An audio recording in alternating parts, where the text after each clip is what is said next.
जयपुर के एक ज्योतिषी हैं जो कल्कि अवतार की महिमा गाते हैं। उसकी वीडियो के नीचे रामपाल जी के चेलों ने कमेंट कर दिए हजारों के हिसाब से कि कल्कि अवतार रामपाल जी महाराज हैं। वो बेचारा उन लोग से प्रभावित हो गया कि शायद वही हैं और आ गया रामपाल जी महाराज के पास आशीर्वाद लेने की, आप ही कल्कि अवतार हो। लो सुनो क्या कह रहे हैं।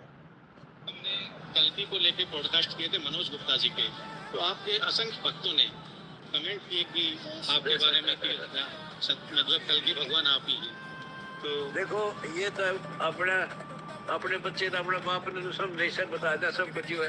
ये तो जो हो धीरे धीरे पता लग जाएगा। और आपने ऐसे महान हस्ती यहाँ है गरीब के पास। नहीं वैसे गरीब फूल तो गया है कि आपकी कृपा से हम कृपा हो जाए तो हमारा मोक्ष हो जाए। आपकी कृपा हो जाए तो हमारा मोक्ष हो जाए। ये बेचारा भगत है कोई जो कल्कि अवतार मान के इसको आ गया। क्यों? क्योंकि रामपाल जी के भक्तों ने रामपाल जी को कल्कि अवतार बता दिया कि रामपाल जी महाराज ही कल्कि अवतार हैं।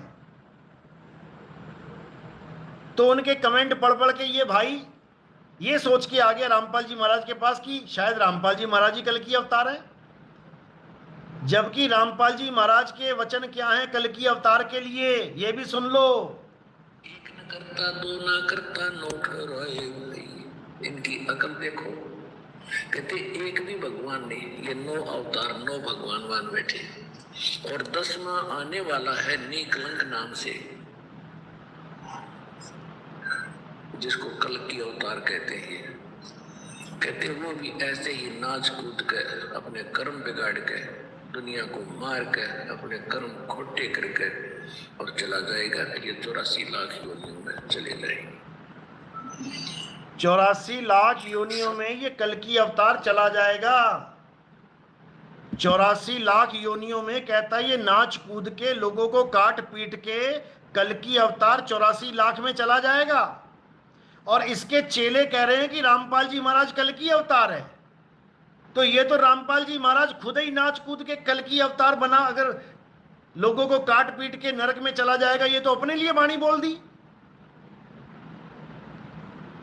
अरे रामपाल जी के चेलो, पहले गुरु क्या कह रहा है वो तो सुन लो।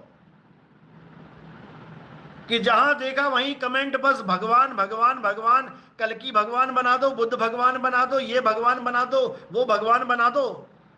अंधी गधी की तरह लगे पड़े हैं सारे। वो कल्कि भगवान को कह रहा है कि वो 84 में चला जाएगा। और बाबा रामदेव की जो वाणी है वो कल्कि अवतार के लिए ही बोली गई है। जो तुम लोग बाबा रामदेव की वाणी दिखाते हो ये कल्कि अवतार की महिमा गाती है। नी कलंक अवतारा, कलंकी अवतार बोला गया वहां पे। जो तुम कहते हो बाबा रामदेव कह रहा है कि वो जाट बिरादरी में आएगा, वो जाट बिरादरी में नहीं आएगा। नगर कोट ना जाट कहासी, यानी नगर कोट ना जाट, ना तो नगर कोट में आएगा यानी बड़े शहर में नहीं आएगा, और ना ही वो जाट कहाएगा। ये लिखा है वहां पे। जो मन में आया वही बकवास करते जा रहे हैं, करते जा रहे हैं, करते जा रहे हैं। फिर से सुन लो एक बार। अगली बार रामपाल जी महाराज को कल्कि अवतार कहने से पहले 10 बार ये वीडियो सुन लेना। देखो क्या कह रहे हैं। इनकी अकल देखो, इनकी अकल देखो। एक भी भगवान नहीं, ये 9 अवतार 9 भगवान वन बैठे। और 10वां आने वाला है निकलंक नाम से, जिसको कल्कि अवतार कहते हैं। कहते वो भी ऐसे ही नाच कूद कर अपने कर्म बिगाड़ के दुनिया को मार के अपने कर्म खोटे करके और चला जाएगा। ये 84 लाख योनियों में चले जाएंगे। समझे? गलती से भी रामपाल जी महाराज को कल्कि अवतार मत कह देना, नहीं तो 84 में चला जाएगा गुरु तुम्हारा। हद होती है मूर्खता की, हद। गुरु कह रहा है कि सोई गुरु पूरा कहावे, 2 अक्षर का भेद बतावे। ये परम संत की वाणी है। और चेले कह रहे हैं ये रमदूत की वाणी है। अरे मूर्खो, थोड़ी अकल कर लो, बुद्धि खोल लो अपनी। क्या तो तुम्हारा बेड़ा गर्क होवेगा। अकल कर लो, अकल। रामपाल जी महाराज को कल की अवतार लिखने से पहले यह समझ जाओ कि रामपाल जी महाराज ने कल की अवतार का खंडन कर रखा है। अभी कोई कह रहा था कि बाबा जगन्नाथ, ये कौन है? रामपाल जी महाराज ही जगन्नाथ है। वो उड़ीसा में जो जगन्नाथ का मंदिर है यही है वो। और क्या प्रमाण दिखा रहा है कि देखो उसमें लिखा है कि वो अपनी बेइज्जती करवाएगा। ये बेइज्जती करवा रहा है। जो इसके खिलाफ वीडियो बना रहा है उस पर तो ये दबाव डाल देता है, उसकी वीडियो हटवा देता है। ये बेइज्जती करवाएगा अपनी। बेइज्जती करवाएगा मतलब ये होता है कि उसके बारे में कोई उल्टा पुल्टा भी बोलेगा उसको भी सह लेगा। ये होता है बेइज्जती करवाना।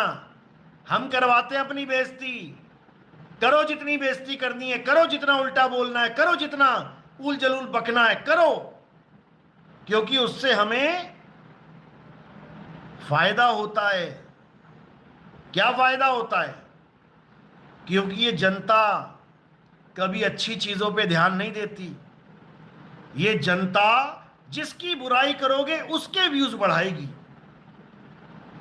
तुम 100 बार लिख लो मेरा सतगुरु सबसे बड़ा है, मेरा सतगुरु बहुत बड़ा है, मेरा सतगुरु का ज्ञान बहुत बड़ा है, कितने टाइटल लिख दो, एक ना देखेगा। और उसी गुरु के लिए लिखा हो कि इस गुरु ने ऐसा कर दिया, इस गुरु ने वैसा कर दिया, आओ इस गुरु की सच्चाई जाने, उसमें चाहे गंद डला पड़ा हो, हर बंदा उसको देखेगा। तो किससे प्रचार हुआ? बेइज्जती से। हम करवाने आए हैं अपनी बेइज्जती, करो जितनी करते हो। किसी पे कोई मानहानि का केस नहीं लगाएंगे, किसी को कभी अपशब्द नहीं बोलेंगे, किसी के खिलाफ हमारे मुंह से कोई आवाज नहीं निकलेगी। करो बेइज्जती, दिन रात करो बेइज्जती, क्योंकि हमारी कोई इज्जत और हमारी कोई बेइज्जती कर ही नहीं सकता। क्योंकि सुख और दुख दोनों से न्यारा, कहें कबीर स्वरूप हमारा। इस आत्मा को ना तो कोई बेइज्जत कर सकता है और इस ना ही आत्मा की कोई इज्जत कर सकता है। वो सुख और दुख से परे है। ये बोला गया है भविष्य मालिका में कि आखिरी अवतार की इतनी बेइज्जती होगी, इतनी बेइज्जती होगी, लोग उल जलूल बकेंगे, ऐसा बकेंगे जो तुमने कभी सुना भी नहीं होगा। उसी से प्रचार होगा, उसी से प्रचार होगा। जीवों के कल्याण के लिए वो बेइज्जती सहेंगे, तुम्हारी तरह नहीं जो आज यूट्यूब पे बोल रहे हो किसी ने रामपाल जी महाराज के खिलाफ बेइज्जती करी अगर तो उस पर कानूनी कार्रवाई हो जाएगी। ऐसे नहीं होती बेइज्जतियां। ये तो तुम इज्जत के भूखे हो, तुम अपनी इज्जत करवाना चाहते हो। तुम्हारे अंदर इतना हौसला नहीं है कि मेरी कोई बेइज्जती करे मैं सह लूं। और बातें कर रहे हो उसकी तो कल की अवतार की तो बड़ी बड़ी बेइज्जती होगी, रामपाल जी महाराज की बेइज्जती हो रही है। बेइज्जती कहां सह पा रहा है वो? वकील लगा दिए उसने, फोन कर देते हैं साथ के साथ वीडियो बनाने वालों को।